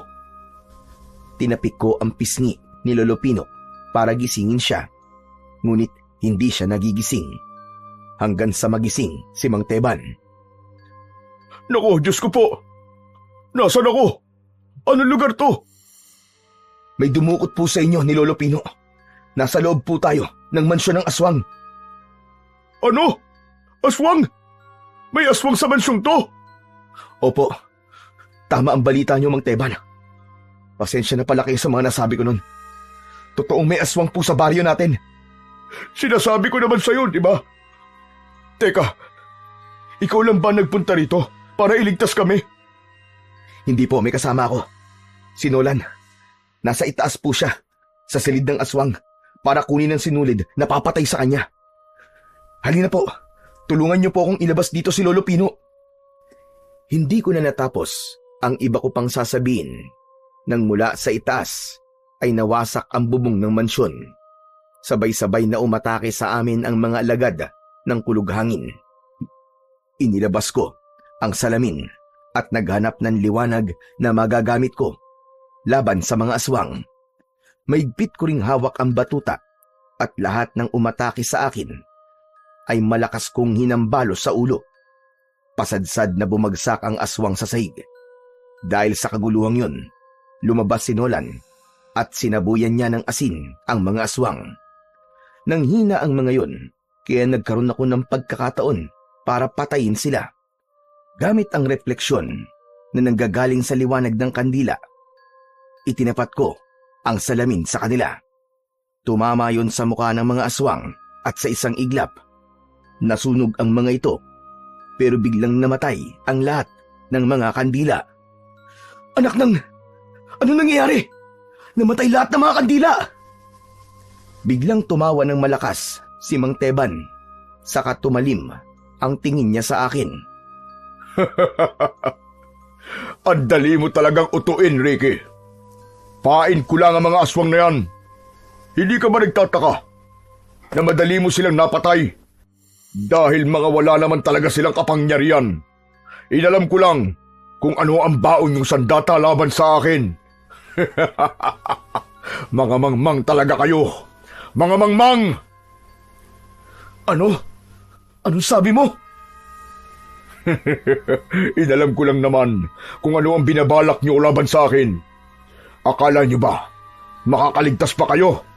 Hindi na, dahil kasama na kayo sa buhay na iaalay ko sa aking Panginoon. Hayop ka! Demonyo kan talaga! Ikaw ang aswang na kulughangin na nagpapanggap na reporter. Yung pala, isa kang aswang. Ikaw rin ang pumatay sa mga magulang ko at lolo ko. Ikaw si Soledad! Oo, ako mismo. Unti-unting nagbago ang anyo ni Mang Teban. Naging si Soledad ang lalaki. Yun ang dalawang pagkatao na ginagamit ng isang kulughangin. At sa isang iglap, nagbago ang itsura nito. Naging isang halimaw. Si Nolan naman ay nakita kong nakalabas na ng mansyon. Nagsisimula na siyang umikot sa paligid ng mansyon para itali ang hibla ng sinulid. Umaasa ako na maisasagawa ni Nolan ang plano namin. Biglang lumipad si Soledad. Dinagit niya ang walang malay na si Lolo Pino. Saka dinala sa pangalawang palapag ng mansyon. Buhay ba? O buhay ng magaling mong Lolo Pino?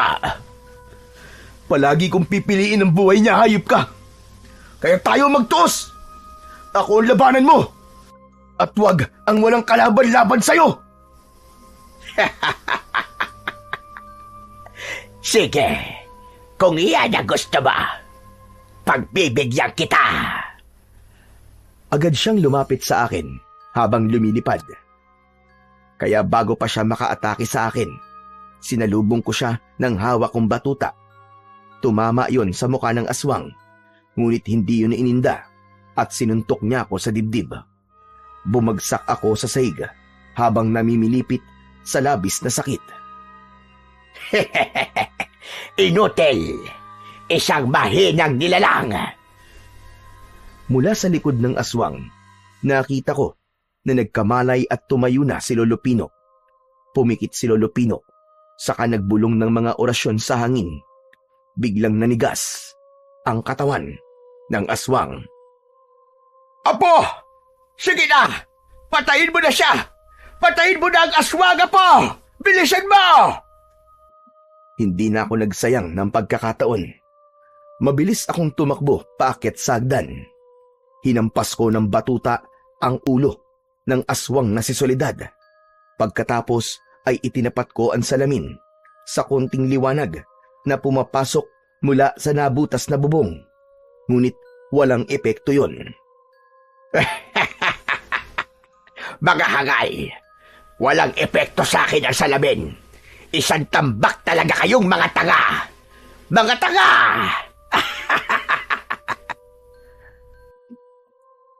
Biglang bumundol ang kaba sa aking dibdib nang mawala ang bisa ng kapangyarihang barang ni Lolo sa katawan ni Soledad.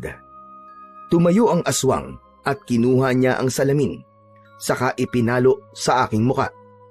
Nabasag yun at nahiwa pa nun ang aking pisngi. Umagos ang dugo nun habang ramdam na ramdaman ko ang sakit. Sa muling pag-angat ko ng muka, nakita ko na nagpapambuno naman ang dalawa ni na Lolo Pino at Soledad. Nagpapalitan sila ng suntok, mambabarang, laban sa aswang na kulughangin. Saktong dumating naman si Nolan. Ricky, tol! Tapos na! Nagawa ko na ang pinag-uutos mo! Nabalot ko na sinulid ang buong mansyon! Tol, walang epekto sa kanya ang salamin! Huwag kang maniwalang walang epekto ang salamin sa kanya, tol! Pero hindi siya nasaktan kanina eh! Oo, tol! Dahil kulang nito! Itinaas ni Nolan ang karayom sa aking harapan. Tama siya. Yun ang kulang sa lahat ng sinabing kontra sa aswang. Nilapitan namin sina Soledad at Lolo Pino na patuloy pa rin sa pagsusuntukan. Agad kong ibinaon ang karayom sa leeg ng kulughangin. Nahawakan niya ang kanyang leeg at bigla na lamang nagkikikisay ang katawan. Hayop kang demonyo kang kulughangin ka! Lasapin mo ngayon ang sakit! Mabilis kong itinapat ang salamin sa konting liwanag na nanggagaling sa liwanag ng buwan. Tumama ang refleksyon nun sa mukha mismo ng aswang. Hindi! Hindi maaari ito! Hindi niyo ako maaaring mapatay! Hindi! Pagkatapos nun, walang ano-ano, umusok ang katawan ng aswang. Lumipad siya ng paikot-ikot sa mansyon. Hindi siya makalabas, kaya mas lalo siyang umangil ng malakas. Si Lolo Pino naman ay naupo sa saig at nagsimulang magsagawa ng isang ritual. Sa kagustuang tumakas ni Soledad, bumangga siya sa dingding, habang ako naman, hawak pa rin ang salamin.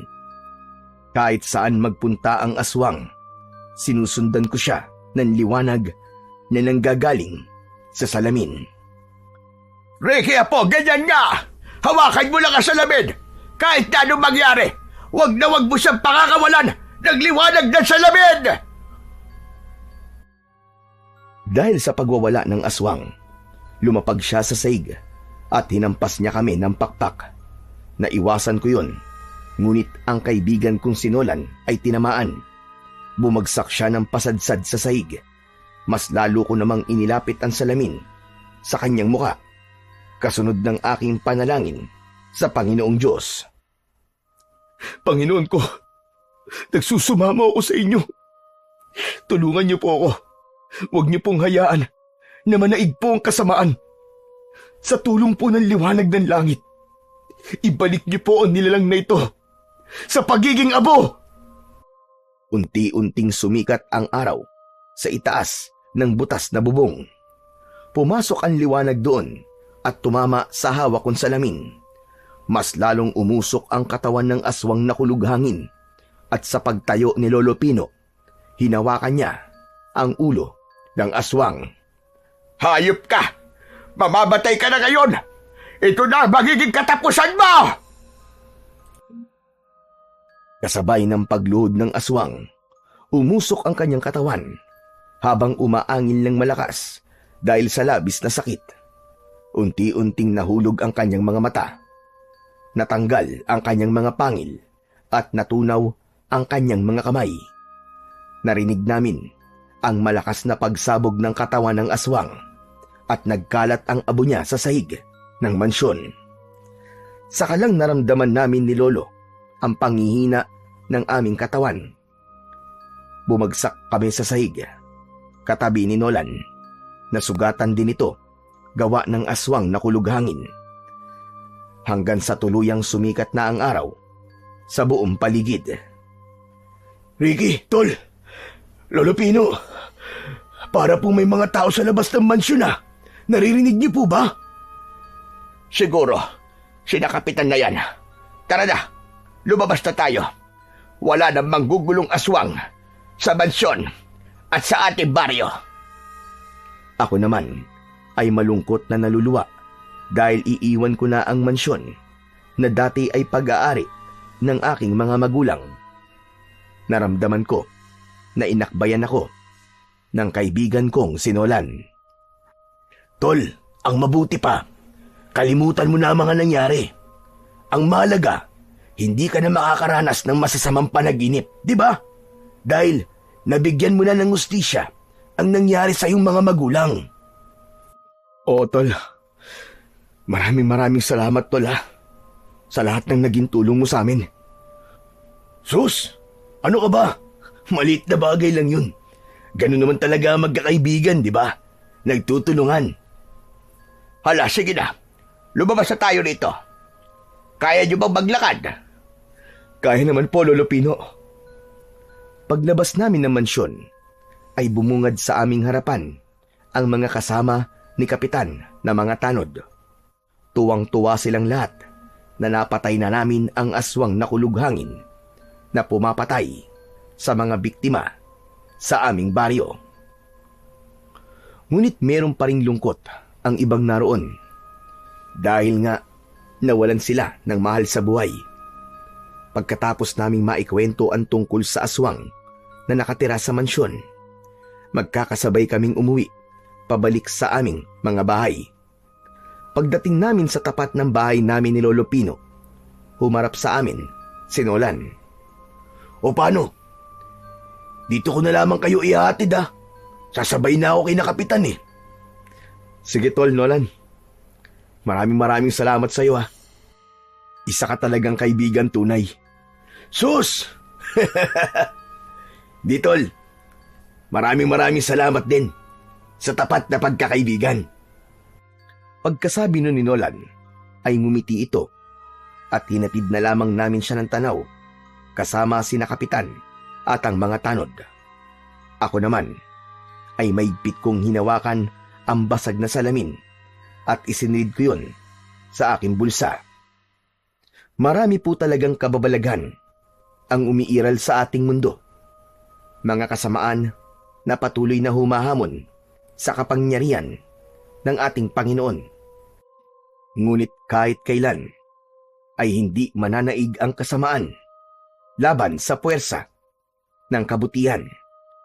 Gaano man kaliit ang isang bagay, kapag ginamit ito sa kabutihan laban sa kasamaan, ay magagawa pa rin itong magtagumpay laban sa kampon ng kadiliman. Sa kasalukuyan po, ay isa na akong kapitan sa baryo ng Alfonso at sa ilalim ng pamumuno ko, wala ng mga magnanakaw na gumagawa ng kasamaan. Ipinagmamalaki ko po ng lahat ng mga mamamayan sa aking nasasakupan ay disiplinado at nagtutulungan. Sa katunayan nga po, ay madalas na kaming napapasama sa mga baryo na nabibigyan ng parangal.